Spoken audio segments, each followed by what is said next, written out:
안녕하세요. 공동법률사무소 이체 변호사 정명아입니다.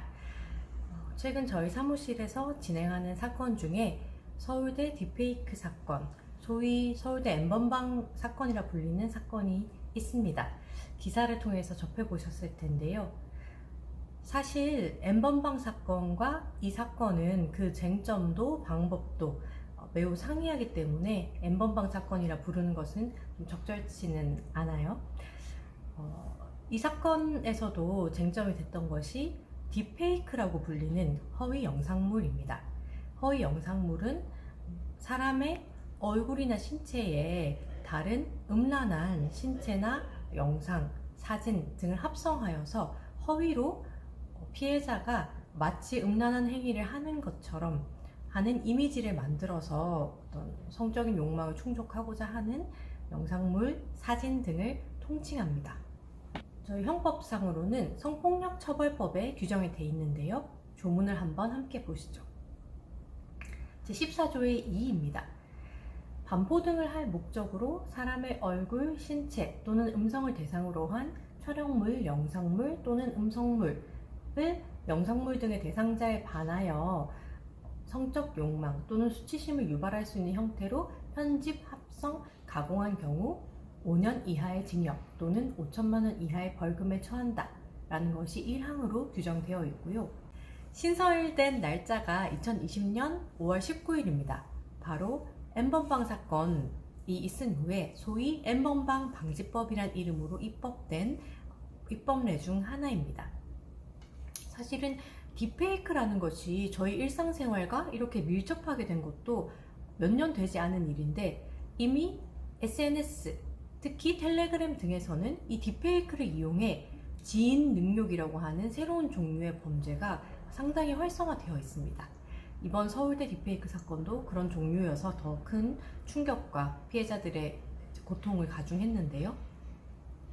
지인 능욕이라고 하면 자신이 아는 사람, 학과 동기일 수도 있고 직장 동료일 수도 있고 학교 내의 친구나 교사일 수도 있는 피해자를 그들의 사진이나 영상을 음란한 사진, 영상, 음성 등에 합성해서 서로 각자의 지인에 대한 그런 합성물을 만들어서 텔레그램 방과 같은 SNS 방에서 서로 공유하면서 일어나는 범죄를 말합니다. 이 범죄의 피해를 당한 피해자들은 사회생활을 하기가 힘들다, 학교에 다니기 힘들다, 더 이상 사람을 믿지 못하겠다 등의 피해를 호소하며 일상생활의 어려움을 느끼고 있음을 표현하곤 합니다. 특히 이런 영상물, 합성물, 사진 같은 경우는 반포, 배포의 위험이 있기 때문에 더더욱이나 피해자에게 오래오래 공포를 야기하는 범죄이기도 하죠. 이런 범죄가 정말 없었으면 좋겠는데요. 그럼 이런 허위 영상물과 일반 불법 촬영죄 사이에는 어떤 차이가 있을까요? 일단 N번방 방지법이 시행되면서 일반 불법 촬영죄의 경우에 소지, 그리고 저장, 시청한 경우에도 처벌을 받도록 조항이 신설이 되었죠. 하지만 허위 영상물 같은 경우는 제작과 반포에 대해서만 처벌이 규정되어 있고 저장, 소지 한 경우, 시청한 경우에 대해서는 별도 처벌 규정이 없어서 차이가 있겠습니다. 이 부분은 앞으로 입법을 통해서 변화할 수도 있는 부분이라고 보여집니다. 두 번째 쟁점입니다. 허위 영상물 같은 경우에 일반적으로 사진이나 영상과 다른 사진과 영상을 합성한 경우에는 쉽게 인정이 될 수 있을 텐데 그게 아니라 사진을 두고 본인의 성기를 꺼내어서 함께 사진을 찍은 경우 혹은 피해자의 사진이나 영상을 두고 본인이 자위행위를 하는 모습을 또 다른 영상으로 담아서 촬영한 경우 이 역시도 허위 영상물 제작죄에 해당할 수 있을까요? 법원에서는 이런 경우에도 허위 영상물 제작죄로 보아서 처벌을 하고 있습니다. 관련된 판례를 잠깐 소개해 드리도록 하겠습니다. 이 판례는 서울 남부지방법원에서 2022년 선고된 판례인데요. 피고인이 성명불상의 피해 여성들의 얼굴에 여성의 나체 사진을 합성한 촬영물 등을 자신의 아이패드에 옮겨서 저장을 한 다음 그 아이패드로 사진을 보면서 본인의 성기를 노출해서 자위행위를 하는 모습을 다시금 자기 휴대전화로 동영상 촬영해서 편집한 경우입니다. 이를 허위 영상물 편집죄로 보아서 처벌을 한 사례를 소개해 드립니다. 다음으로 허위 영상물을 가지고 내가 이 영상물을 유포할 거야, 너의 아는 사람들에게 보낼 거야 라고 협박한 경우에는 어떨까요?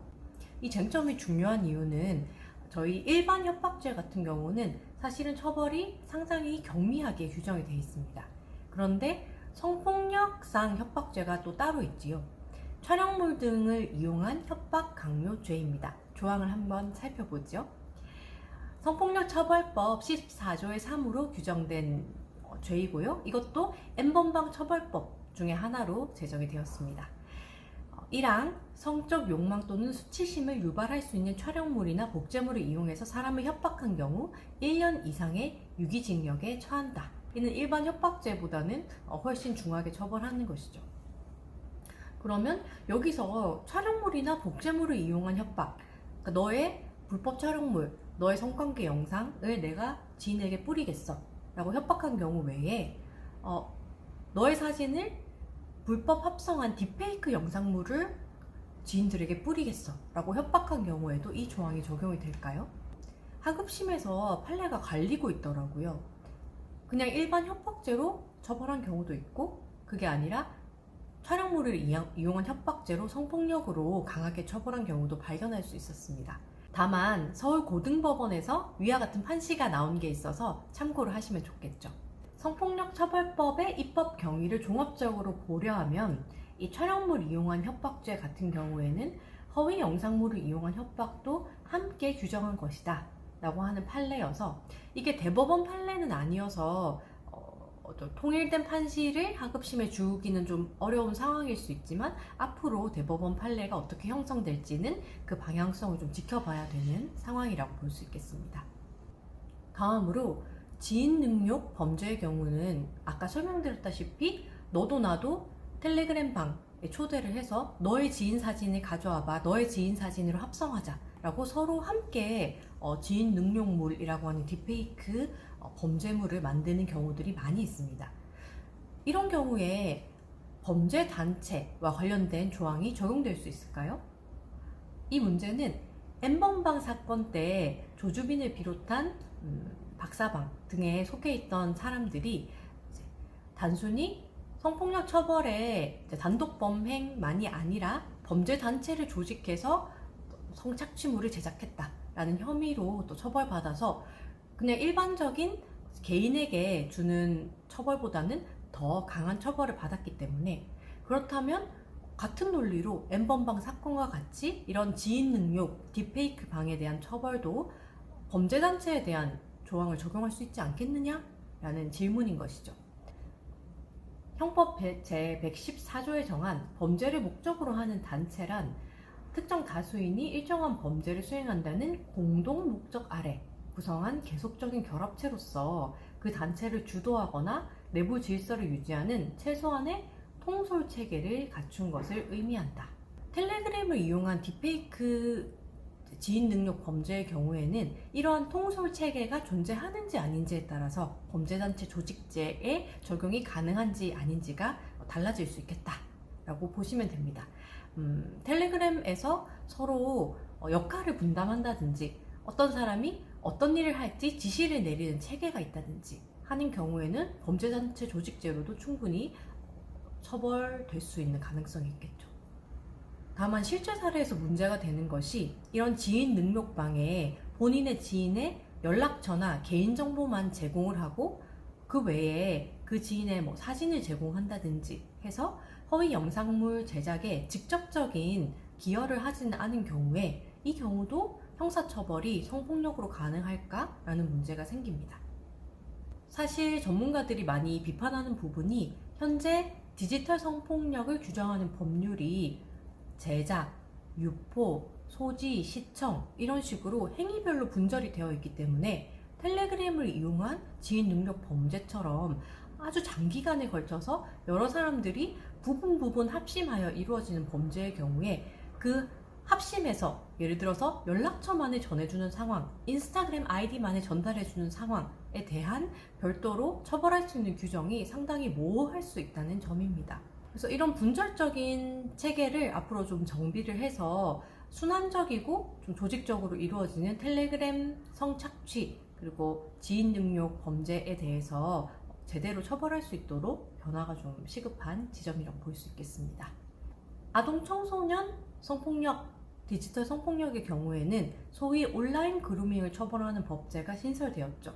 성적 목적의 대화를 한 경우 그 자체만으로도 형사처벌할 수 있도록 하는 규정이고, 이에 대해서는 위장 수사가 가능하도록 하는 규정이 있어서 최근에 서울대 텔레그램 딥페이크 사건에서도 이와 같은 규정을 성인에게도 두면 어느 정도 범죄 처벌에 기여하지 않겠느냐라는 주장도 야기되고 있습니다.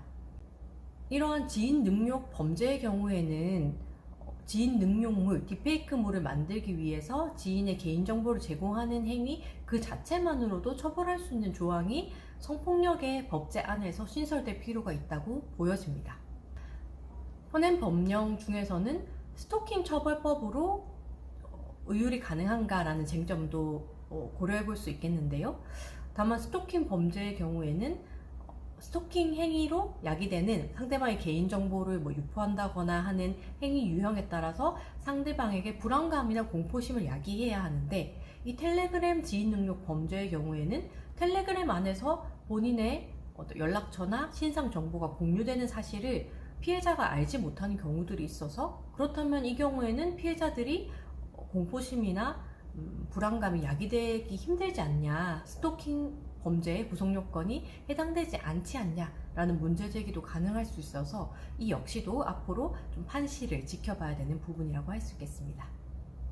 가장 중요한 것은 지인을 성적인 대상으로 삼는 이러한 범죄 행위 더 이상 일어나서는 안 되겠죠. 피해자의 일상을 파괴하는 아주 심각한 범죄라는 것을 유념하시고 이런 일이 일어나지 않도록 모두 주의하셔야 하겠습니다. 감사합니다.